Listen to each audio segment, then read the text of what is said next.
Ma'am, this pass isn't for first class. Excuse me, there must be a mistake. I'm sorry, it's policy. I own 15%. What happens when a gate agent's ugly prejudice collides with a power you can't see? On Ascendia Airlines Flight 101 from New York to London, one woman was about to find out. She held a first-class ticket worth over $9,000, but she was publicly denied, her seat humiliated in front of an entire plane, and told she didn't belong. The flight crew thought they had put a nobody in her place. What they didn't know was that this nobody wasn't just another passenger. She was Dr. Evelyn Reed, and she held the fate of their airline in her hands. This isn't just a story of revenge, it's a story of karma delivered at 30,000 feet. The air in the Ascendia Airlines Summit Lounge at JFK's Terminal 4 was a carefully curated symphony of hushed privilege. The scent of expensive espresso mingled with the faint, leathery aroma of new briefcases. Here, titans of industry and celebrities, with carefully disguised faces, sipped complimentary champagne, their conversations a low, confident hum. Dr. Evelyn Reed sat in a wingback chair by the vast window, watching the ballet of ground crews and taxiing aircraft on the tarmac. She was dressed in a simple but exquisitely tailored navy blue blazer, comfortable silk trousers, and elegant loafers. There was no flashy jewelry, only a classic watch on her wrist and the quiet, unshakable confidence of a woman who had built an empire from scratch. At 48, Evelyn was the founder and CEO of Solstice Innovations, a venture capital firm that specialized in bleeding-edge, sustainable technology. She wasn't just wealthy.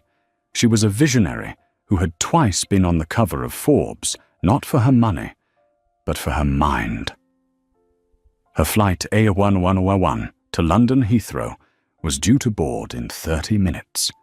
It was the final leg of a whirlwind trip where she had secured a multi-billion-dollar partnership to fund a revolutionary carbon capture technology. She was tired but satisfied. All she wanted was to recline in seat 2A, enjoy a glass of water, and sleep through the 7-hour flight. She gathered her things and made her way to the gate C42. The boarding area was already a chaotic swirl of anxious travelers. A priority boarding lane was set up for first class and platinum members. At its head stood a gate agent whose name tag read Caroline Wexler. Caroline was a woman in her late 50s with a severe haircut and an expression that suggested she'd seen it all and was impressed by none of it. She wielded her authority like a weapon, her voice sharp and impatient as she scanned boarding passes. When Evelyn stepped forward, she presented her phone with the digital boarding pass, clearly displayed Reed Evelyn. Seat 2A, first class. Caroline barely glanced at it. Her eyes flickered over Evelyn's simple attire, her natural braided hair, and then back to her face. A tiny, almost imperceptible sneer tightened her lips. "This lane is for first-class boarding only," she said, her tone dripping with condescension. Evelyn maintained a calm, neutral expression. "I'm aware. My seat is 2A. Caroline took the phone from her hand, her movements exaggeratedly slow. She squinted at the screen. There seems to be a problem with your ticket." She tapped at her computer keyboard with 2 fingers, a performative display of diligence. "Yes, I see it now. There's been a last-minute equipment change. The seating configuration is different. Your seat has been reassigned." Evelyn's internal radar, honed by years of navigating boardrooms filled with men who underestimated her, went on high alert. "Reassigned, I booked this seat 6 months ago. I'm a platinum executive member. I should be the last person to be moved." "Airline policy is clear." Caroline snapped her voice, rising just enough to draw the attention of others in line. "We reserve the right to change seating for operational reasons. Your new seat is 15B, Premium Economy." She gestured vaguely towards the general boarding line. You'll have to wait for your zone to be called. The public nature of the dismissal was a calculated humiliation. A man in a tailored suit behind Evelyn huffed impatiently. People were staring. Evelyn felt the familiar hot sting of prejudice, but she refused to let it show. "Caroline," she said, her voice dropping to a low, firm register that she usually reserved for hostile negotiations. "I'd like to see the new seating chart. I'd also like to speak with your station manager. An equipment change that eliminates seat 2A but leaves the rest of first class intact seems highly unusual." Caroline's face flushed a blotchy red. She felt her authority being challenged. "The manager is busy, and I don't have to show you anything. Your new seat is 15B. Now please, step aside. You are holding up the line." She thrust the phone back at Evelyn and pointedly looked past her to the man in the suit, bestowing upon him a saccharine smile. "Sir, your boarding pass." Evelyn didn't move. She stood her ground, a silent, immovable object. She knew she could escalate, could cause a scene that would delay the flight. But that wasn't her style. Her mind was already working, processing the situation, not as an emotional insult, but as a data point. This was a systemic failure, a flaw in the corporate machine. And Evelyn Reed knew better than anyone how to fix a flawed machine. She took a slow, deliberate breath, stepped out of the line, and found a seat with a clear view of the gate. She watched as the first-class cabin boarded. She saw the man who had been behind her settle into a seat in the first row. She watched a young influencer, documenting her every move for social media, sashay down the jet bridge. She saw every single seat in the first-class cabin fill up, and she knew with cold certainty that there had been no equipment change. This was about one thing, and one thing only. Caroline Wexler had looked at her, a black woman, and decided she did not belong. And Caroline Wexler, in her little kingdom of Gate C42, had just made the biggest mistake of her career. When Zone 3 was finally called, Evelyn walked down the jet bridge, her carry-on rolling silently behind her. The forced smile of the flight attendant at the door barely concealed a flicker of recognition and surprise. Clearly, word of the difficult passenger from the gate had already been passed along. As she turned left into the cabin, she passed the first-class section. There, in seat 2A, her seat sat a white man in his late 20s, dressed in a designer hoodie and loudly boasting on his phone about getting a miracle upgrade. He met Evelyn's eyes for a brief second, a flash of sheepish guilt in his expression, before he quickly looked away. The cabin purser, a man named Michael Vance, intercepted her. He was tall and impeccably dressed, with a practiced air of solicitous authority that felt more like a prison warden's than a hospitality professional's. "Ma'am," he said, his voice, low but firm, blocking her path. "Your seat is in the next cabin, 15B. "I just wanted to see the equipment change for myself," Evelyn said, coolly, her gaze sweeping over the full cabin. "It seems the only piece of equipment that was changed was me." Michael's smile became a thin, hard line. "The gate agent's decision is final. If you have a complaint, you can file it on our website after you land. Now, if you'll please proceed to your assigned seat, we need to prepare for departure." The command was clear: know your place.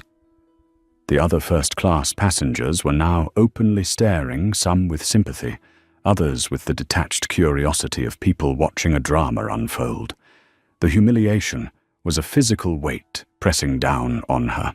Every instinct screamed at her to fight back, to demand the justice she was owed right there and then. But a different, colder instinct took over. The instinct of a CEO.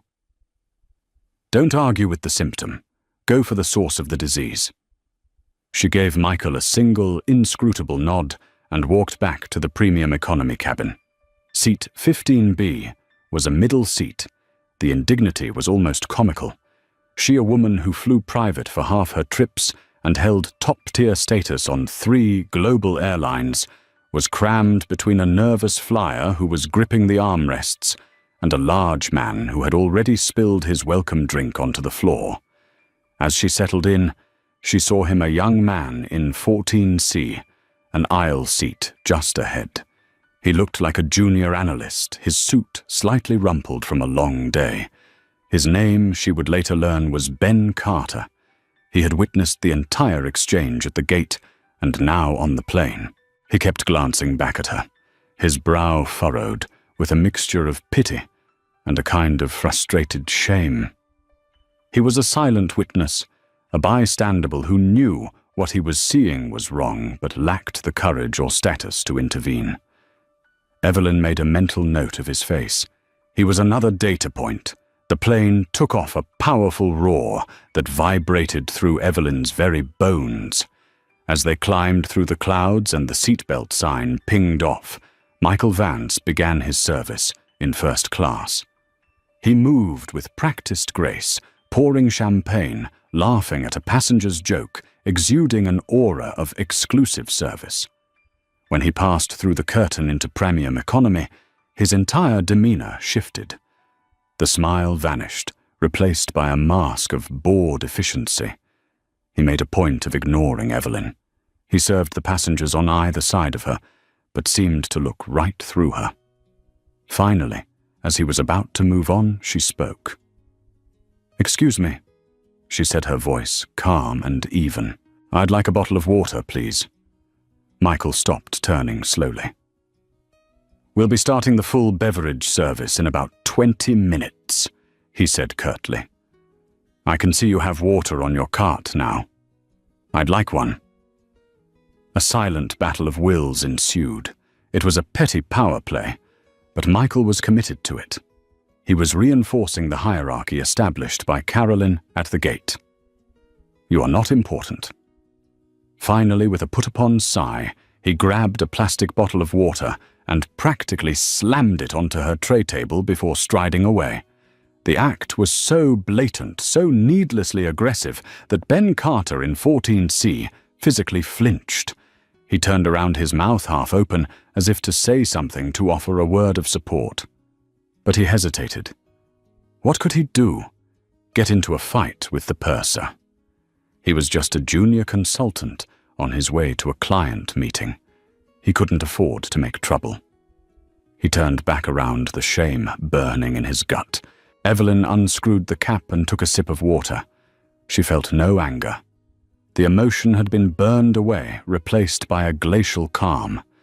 This was no longer a personal insult. It was a corporate case study in brand destruction. Caroline Wexler and Michael Vance didn't just see a black woman.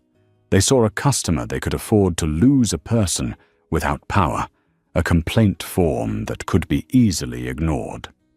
She pulled out her laptop, a sleek, powerful machine of her own company's design. She paid the exorbitant fee for the high-speed in-flight Wi-Fi. The connection was surprisingly fast. Her fingers flew across the keyboard. She wasn't writing a complaint. She was opening a secure, encrypted channel. Her first message was to her personal wealth manager, a man named David Chen at Goldman Sachs. Subject: Ascendia Airlines. YC AAL message. David, please prepare a full analysis of my AAL holdings, including share percentage, voting rights, and the dates of the last 3 board meetings. I need it within the hour. Her second message was to her chief legal counsel. Subject: urgent. Incident on AA11701. Message: I need the complete corporate governance structure of Ascendia Airlines, including the personal contact information for every member of their board of directors and the CEO. Specifically, I need the private cell number for the chairman, Jonathan Sterling. Her final message was short, cryptic, and sent from her private unlisted email address, the one known only to a handful of the most powerful people in the world. It was addressed to a single recipient, Jonathan Sterling, Ascendia Airlines. Board. Subject: an operational issue on flight Elias. Message: Jonathan. We have a problem. I'm currently a passenger on your New York to London flight, sitting in seat 15B. We need to talk the moment I land. Evelyn. She closed her laptop. The trap was set. Michael and Caroline thought they were fighting a battle with a disgruntled passenger. They had no idea they had just declared war on a queen, and she was about to move her most powerful pieces across the board. The rest of the flight would be their last few hours of blissful ignorance. For the next 6 hours, Evelyn worked. She didn't sleep. She didn't watch a movie or listen to music. She transformed seat 15B into a mobile command center. The nervous flyer to her left had taken a sedative and was snoring softly, and the man to her right was lost in a terrible action movie. In her small bubble of space, surrounded by the mundane drama of economy travel, Evelyn was quietly rearranging the future of a $20 billion corporation. David Chen's reply came first. The analysis was stark. Dr. Evelyn Reed, through her holding company Solstice Innovations, owned 75 million shares of Ascendia Airlines. It was a 15% stake, making her the second largest individual shareholder. The document also noted that her initial investment, a staggering $500 million injection of capital 5 years prior, had saved the airline from a hostile takeover by a rival carrier. She wasn't just an investor.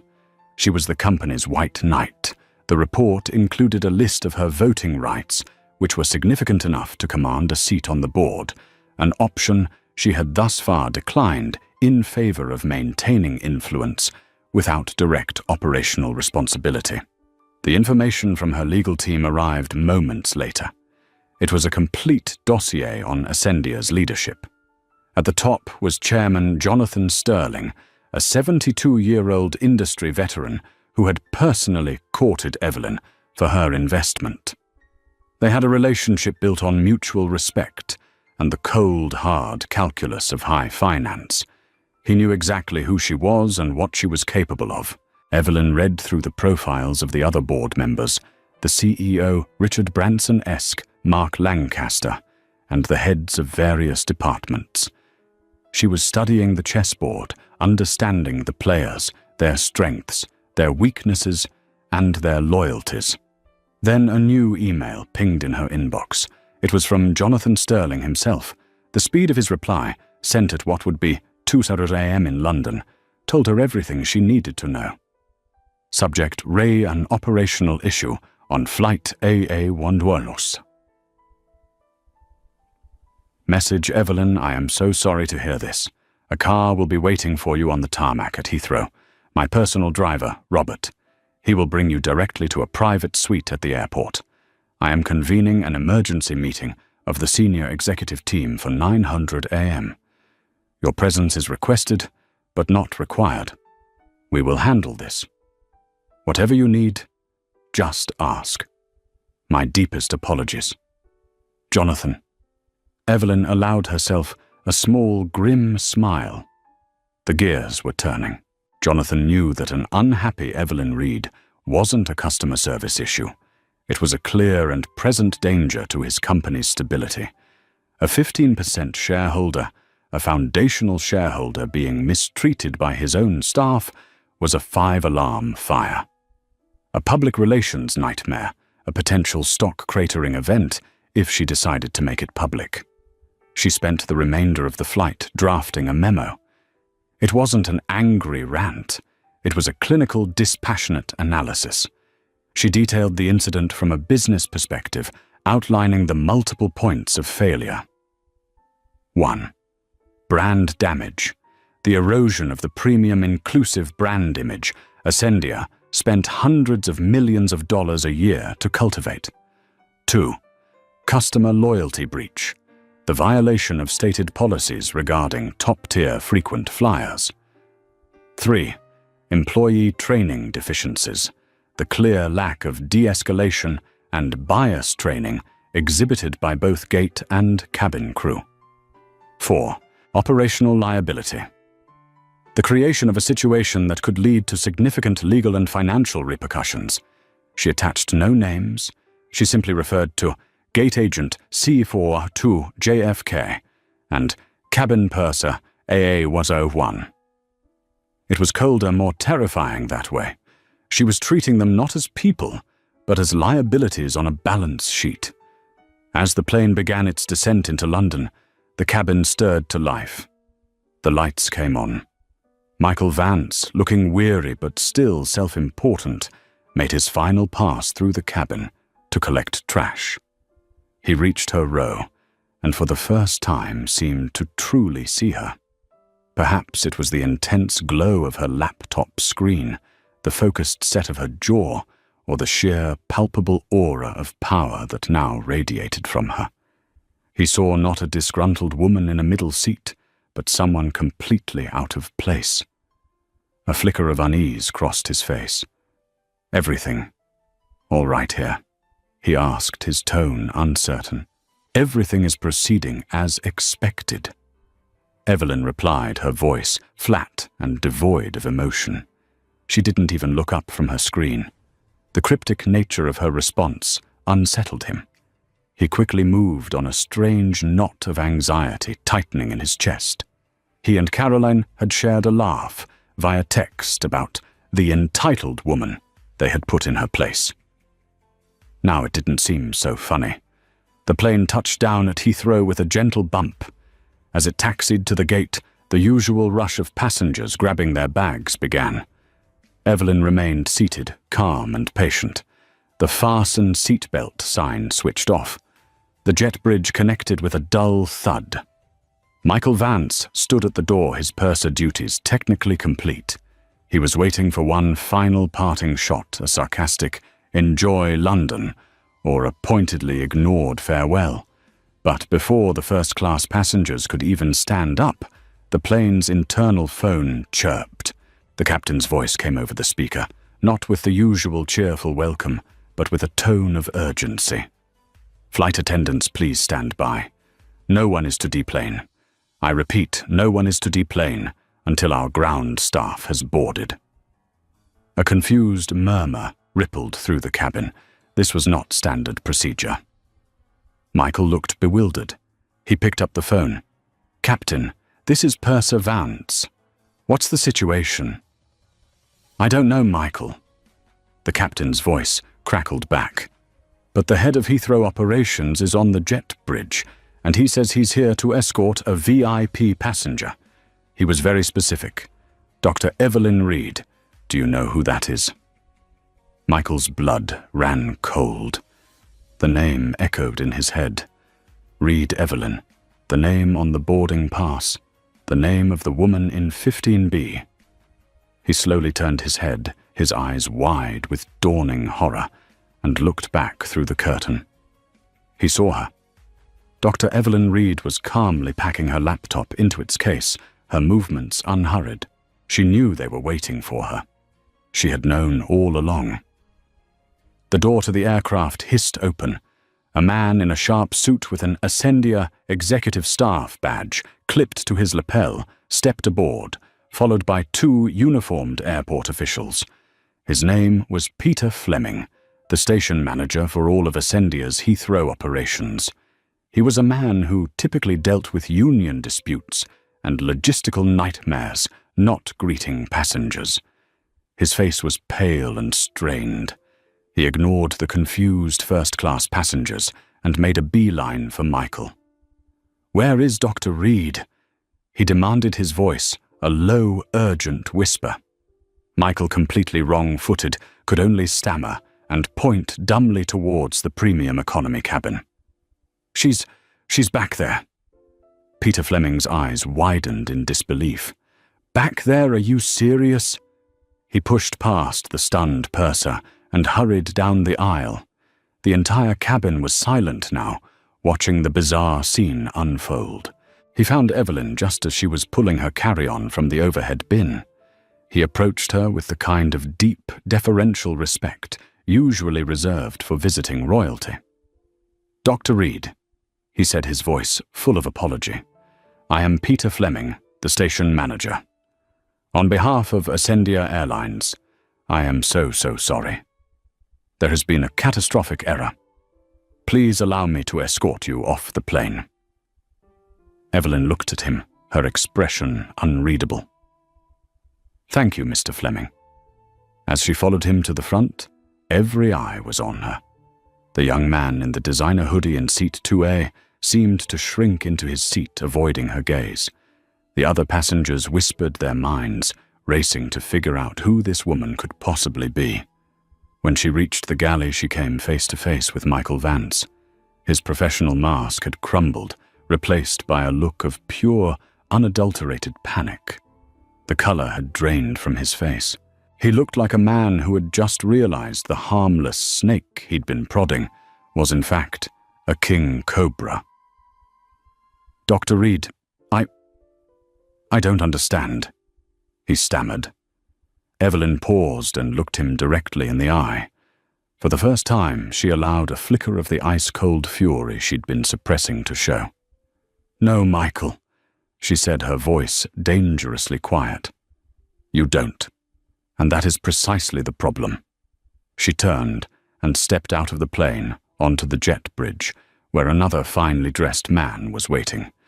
"Dr. Reed, my name is Robert. I'll be your driver."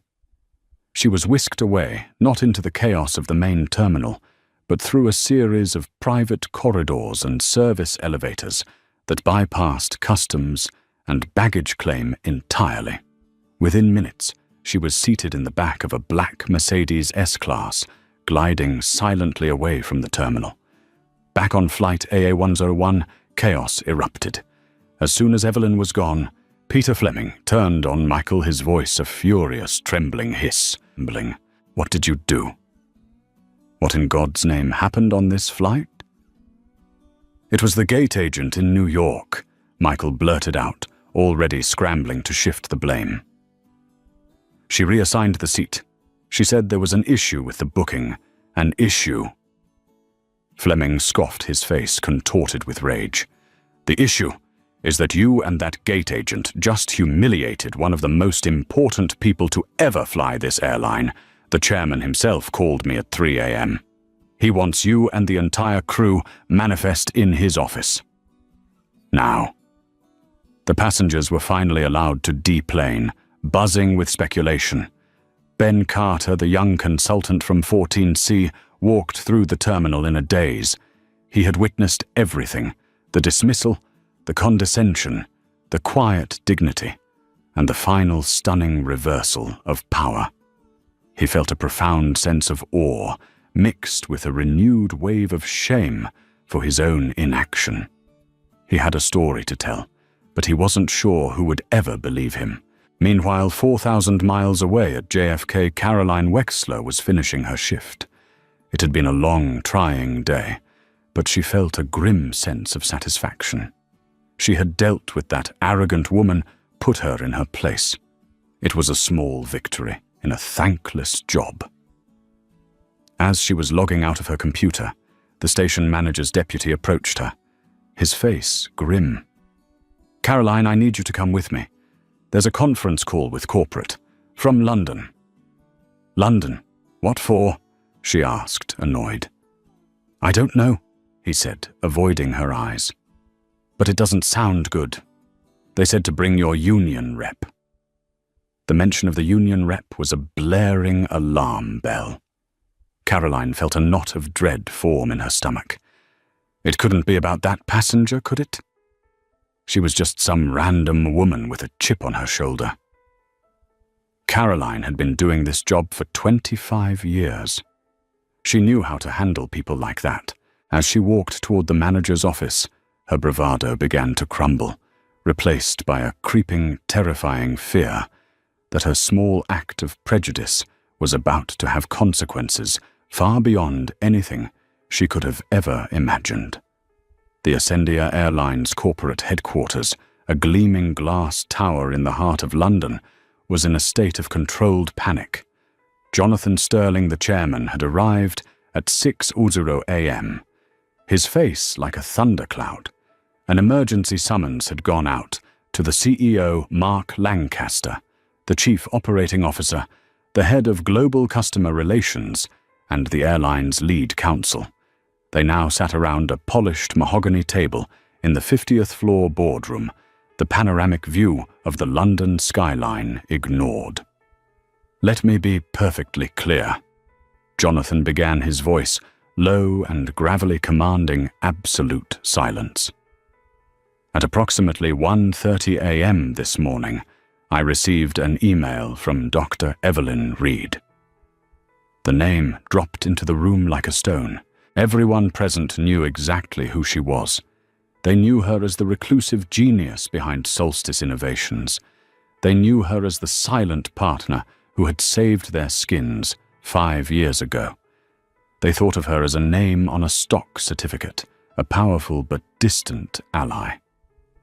"She was on our flight, AWS-101. Jonathan continued, his eyes scanning the faces of his executives. "She was booked in first-class seat 2A.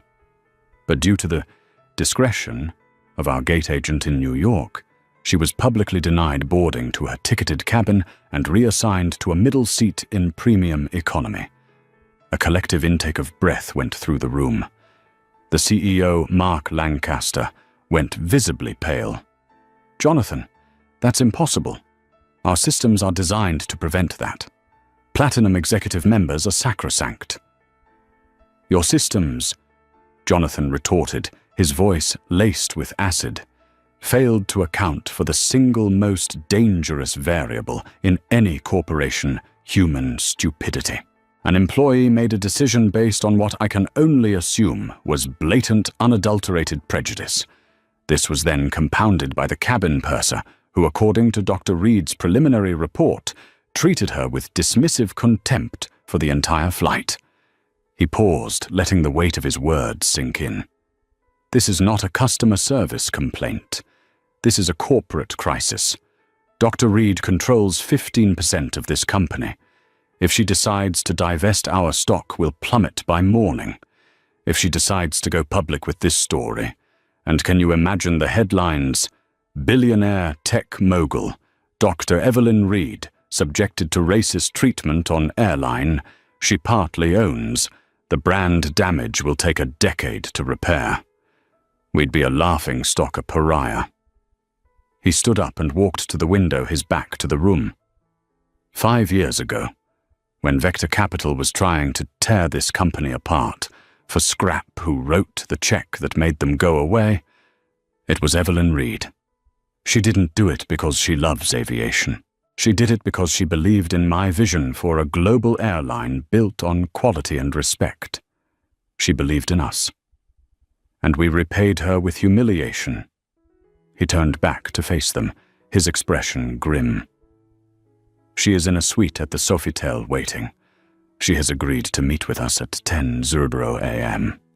She has made only one request so far, that the gate agent from JFK and the purser from the flight be present. The head of global customer relations, a woman named Eleanor Vance. No relation to Michael, spoke up tentatively. "Sir, the employees are on their way. The purser, Michael Vance, is here at Heathrow. The gate agent, Caroline Wexler, is being patched in via a secure video link from New York. They have been told it is a standard operational debrief." "Good," Jonathan grunted. "I want them to walk into this room with no idea what's about to hit them. I want them to understand the full scope of their incompetence." The CEO, Mark, finally found his voice. "What does she want, Jonathan? Does she want money? A public apology? What's her ask?" Jonathan Sterling walked back to his chair and sat down heavily. He looked at his CEO with a weary, disappointed expression. "Mark, you still don't get it. People like Evelyn Reed don't need our money. They have more than we do. They don't want a canned apology written by our PR department. They want something far more expensive." He leaned forward, his eyes locking with each person in the room. "They want accountability, and they want change. And by God, she is going to get it." The room was silent, the only sound the distant hum of the city below. The most powerful people at Ascendia Airlines were preparing not for a negotiation, but for a reckoning, and they knew with chilling certainty that they held no power in the room that was about to convene. All of it belonged to the woman they had crammed into seat 15B. At precisely 10:00 a.m., the doors to the boardroom opened. Evelyn Reed walked in. She had changed into a sharp, charcoal grey power suit, her hair immaculately styled. She radiated an aura of calm, controlled power that immediately dwarfed everyone else in the room, including the chairman. She carried a slim leather portfolio and nothing else. She nodded once to Jonathan. "Jonathan, thank you for arranging this." "Evelyn, the apologies are insufficient," he began, but she held up a hand to stop him. "We can get to that. First, the matter at hand." Her gaze swept across the room and landed on a large screen at the far end where the face of Caroline Wexler was displayed via video conference. Caroline looked confused and slightly annoyed.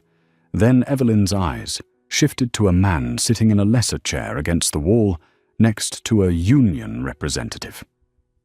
It was Michael Vance. When his eyes met Evelyn's, he looked as if he'd seen a ghost. The reality of his situation was crashing down on him in waves of nausea. "Ms. Wexler, Mr. Vance." Evelyn said, her voice even and clear. "Do you know who I am?" On the screen, Caroline squinted. "You're the passenger from yesterday, from Flight 101. Michael just stared, unable to speak. "Correct," Evelyn said.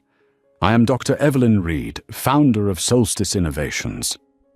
She paused, letting her title hang in the air. "And through my firm, I am the owner of 75 million shares of this airline.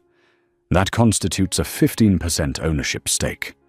So to be clear, when you were denying me my seat, and when you were slamming a bottle of water on my tray table, you were doing so to one of your largest employers." The blood drained from Caroline's face on the screen. She opened and closed her mouth, but no sound came out. Michael Vance physically slumped in his chair, his union rep placing a hand on his shoulder. Evelyn didn't raise her voice. She didn't need to. Her quiet, factual delivery was more devastating than any shouting match could ever be. "You see, I don't believe this was a personal failing," she continued, now addressing the entire boardroom. "You two are not evil people. You are symptoms of a corporate disease. The disease of implicit bias and a culture that allows employees to believe they can make value judgments about customers based on their appearance." She opened her portfolio. "Ms. Wexler, you cited an equipment change as the reason for my seat reassignment. Our flight was a Boeing 777-300 ATR. I have its service record here. There was no equipment change. That was a lie. You then gave my seat 2A to a non-status passenger who was by all accounts a white male in his 20s. Was this a personal favor, or did he simply look more like a first-class passenger to you?" Caroline began to stammer. "No. The system. It was a glitch. Evelyn cut her off, her voice like steel. "Please don't insult my intelligence. The system logs every keystroke. My legal team is pulling them as we speak. We both know what you did." She then turned her attention to Michael. "Mr. Vance, your job as purser is to be the face of this airline's premium service. Instead, you chose to perpetuate the humiliation that began at the gate. You used passive aggression and petty displays of authority to keep me in my place. You did this in full view of other passengers. One of them, a Mr. Ben Carter in seat 14C, was so visibly uncomfortable with your behavior that I made a note of it. The mention of a specific witness by name and seat number sent a fresh wave of panic through Michael. This woman missed nothing. Your actions, Evelyn said, her gaze sweeping back to the executives at the table, were not just insulting. They were expensive.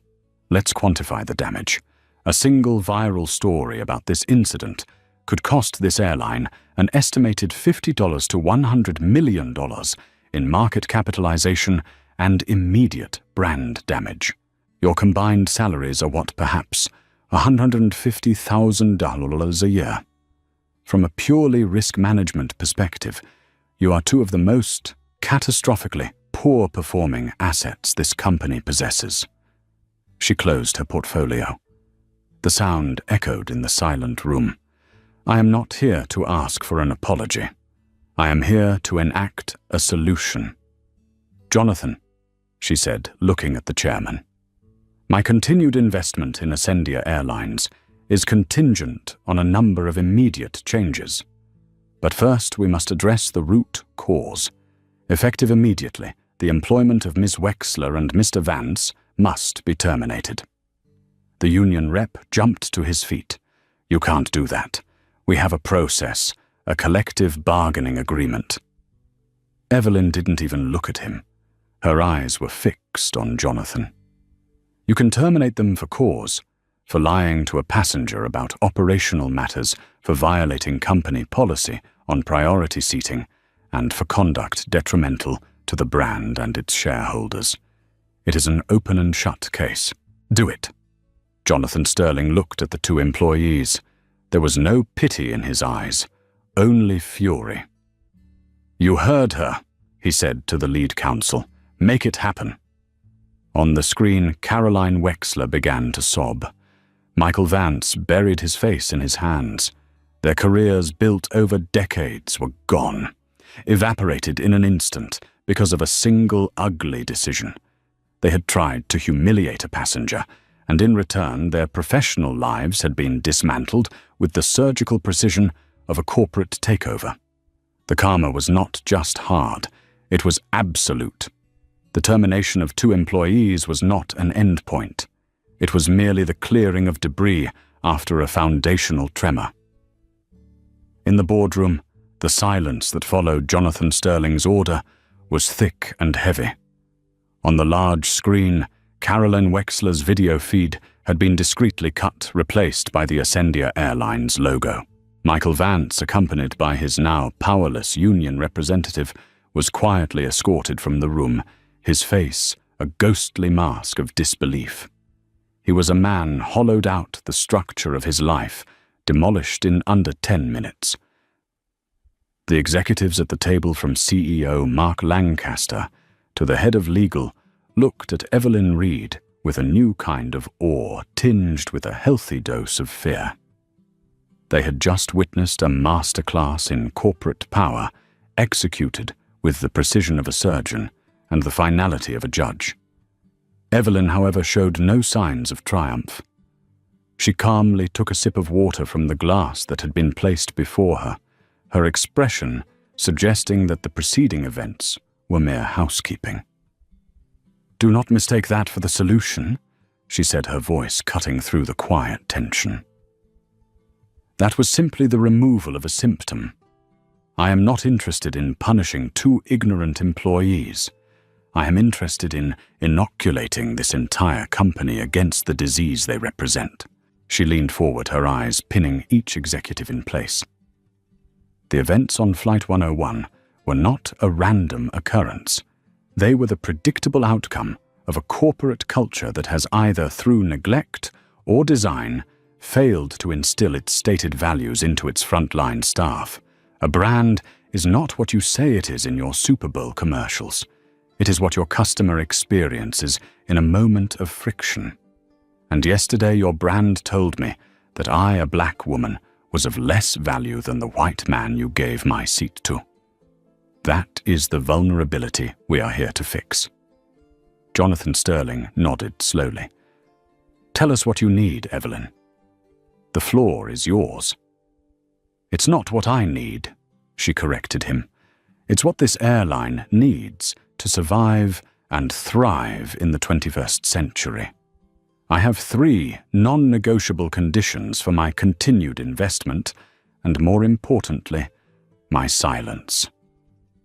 She laid her first point down like a cornerstone. First, we are going to completely dismantle and rebuild your employee training programs. The current model is clearly inadequate. I am talking about a top-to-bottom overhaul from new hires to senior pilots to this very boardroom. We will establish a new standard, funded initially by a $5 million grant from my foundation, to ensure there are no budgetary excuses. It will be called the Reed Initiative for Inclusive Service. It will utilize behavioral psychology, immersive VR scenarios, and de-escalation techniques taught by experts in the field. Every single employee will be recertified through this program, and it will become the new gold standard in the industry. The COO's eyes widened at the scale of the proposition, but he didn't dare object. Second, Evelyn continued, is accountability. The current system for lodging a complaint is a black box designed to placate and dismiss. That ends today. We will implement a new transparent passenger advocacy portal. Any complaint that alleges discrimination will be immediately flagged and reviewed, not just by an internal committee, but also by an independent third-party auditing firm. I suggest Ernst & Young. Their ethics division is excellent. Their quarterly reports will be made available to the board and major shareholders. If there is a pattern of bias at a certain airport or on a certain route, we will see it in the data, and we will cut it out like a cancer. Finally, she addressed the root of the problem. Third, we must change the face of this company. The reason a Caroline Wexler feels comfortable making such a judgment call is because she doesn't see people who look like me in positions of power. We will create a $10 million scholarship fund, the Ascendia Ascend Fellowship, to create pathways for underrepresented minorities in every facet of aviation, from aeronautical engineering and piloting to marketing and corporate finance. This isn't charity. It is a long-term strategy for talent acquisition. You will cultivate a generation of leaders who reflect your customer base, ensuring this kind of cultural rot can never take hold again. She sat back, her presentation complete. There was no room for negotiation. She had diagnosed the illness, written the prescription, and provided the funding. All the board had to do was consent to be saved.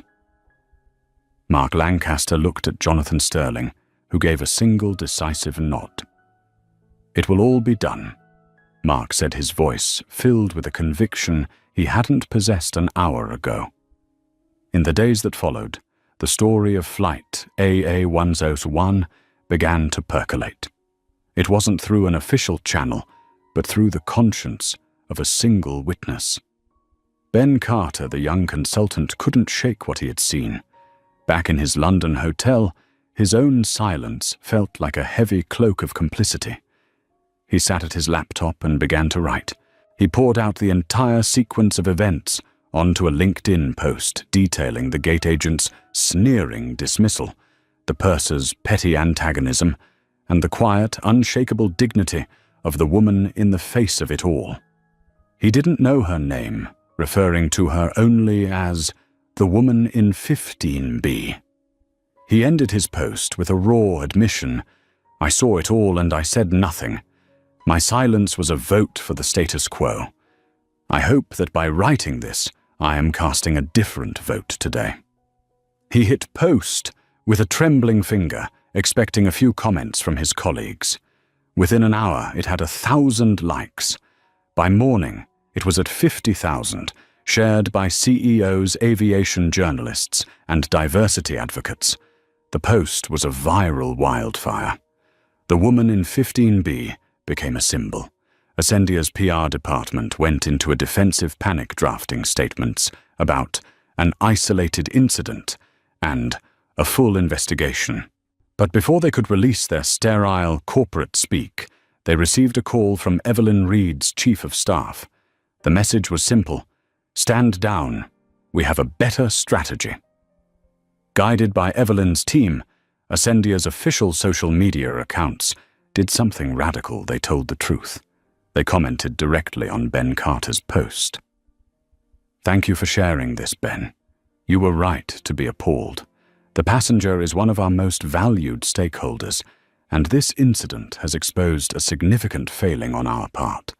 It has also become the catalyst for the single largest investment in customer service and equity training in our airline's history." They then announced the Reed Initiative. By embracing the narrative and centering their powerful response, they transformed a PR catastrophe into a story of accountability and redemption. The stock, which had wobbled on the rumors, stabilized, and then began a steady climb. Investors weren't just buying shares in an airline, they were buying into a vision of a modern, resilient, and ethical company. 3 months later, Evelyn stood at the back of a large, state-of-the-art training room at Ascendia's Heathrow operations hub. This was the pilot session for the Reed Initiative. A diverse group of new and veteran flight attendants were strapped into VR headsets, experiencing hyper-realistic scenarios: a passenger with a hidden disability, a traveler with a language barrier, a family dealing with a medical emergency. They were being taught empathy through experience. During a break, a young black purser named Maria approached her. "Dr. Reed," she began, her voice earnest. "I was on the crew manifest for that flight. I was working in the economy cabin. We all heard what happened. I have to thank you. For years, there has been this unspoken pressure to manage expectations, which often meant profiling passengers. We saw it, we hated it, but we felt powerless. When we heard what you did, it was like a window had been opened. You didn't just stand up for yourself. You forced this company to finally see us too." Evelyn was more moved by Maria's words than by any boardroom victory. This was the real return on her investment. As for those who had set these events in motion, the ripples of their actions delivered a stark and lasting karma.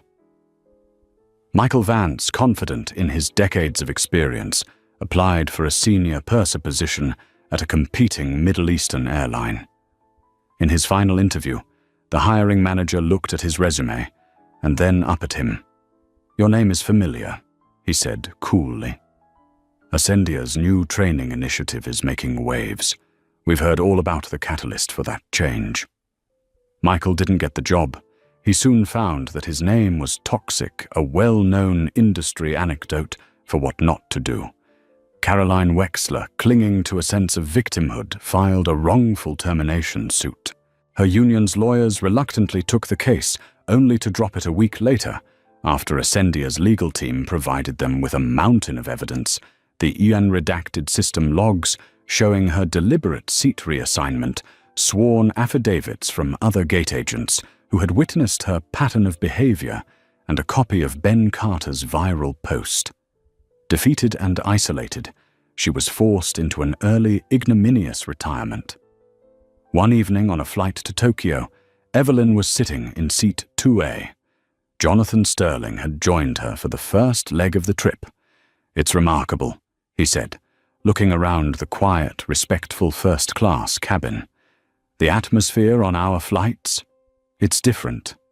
Better. The Reed Initiative is already paying dividends in customer satisfaction scores." Evelyn looked out the window at the endless carpet of clouds below. "It was never about the seat, Jonathan," she said thoughtfully. "It was about the principle. The seat is just a few square feet of leather and plastic, but the right to occupy a space you have earned without being questioned or diminished, whether it's a first-class seat or a seat in a boardroom, that right is everything." She had faced down humiliation not by lashing out, but by building up. She hadn't just reclaimed her place.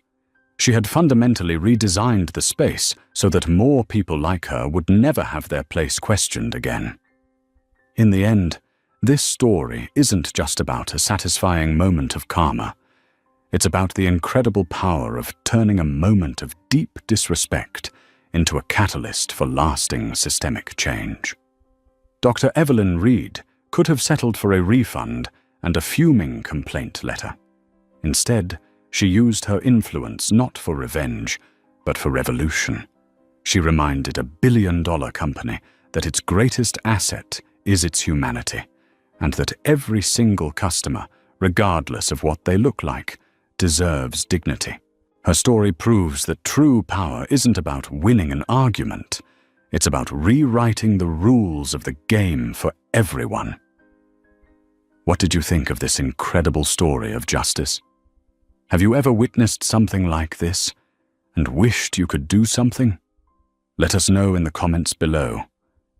If stories of empowerment and karma like this inspire you, make sure to smash that like button, share this video with someone who needs to see it, and hit subscribe so you never miss a story. Ring that notification bell and join our community dedicated to sharing tales where justice is finally served.